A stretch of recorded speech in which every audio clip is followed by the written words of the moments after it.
ألم تر إلى الذين تولوا قوما غضب الله عليهم ما هم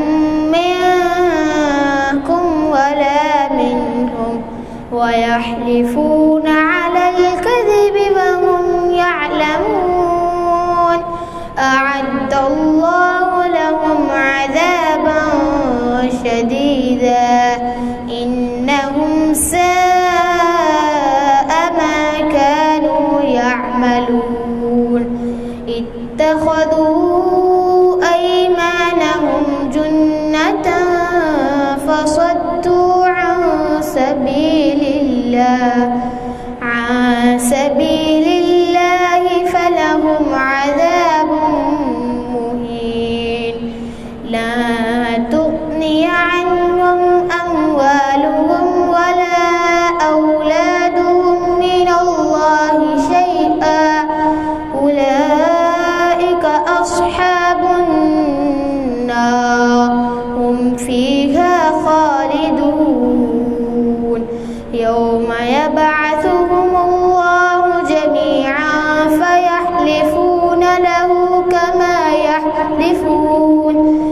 كما يحلفون لكم ويحسبون أنهم على شيء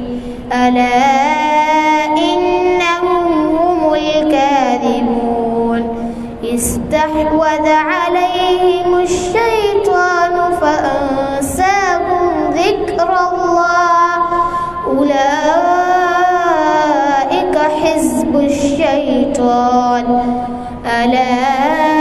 إن حزب الشيطان هم الخاسرون إن الذين يحادون الله ورسوله أولئك في الأذلين كتب الله لأغلبن أنا ورسلي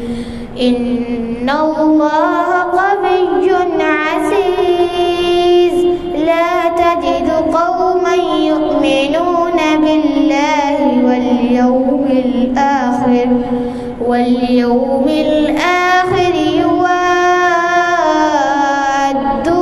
من حاد الله ورسوله ولو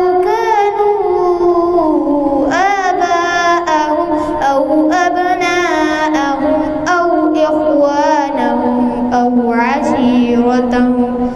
أولئك كتب في قلوبهم الإيمان وأيدهم بروح منه ويدخلهم جنات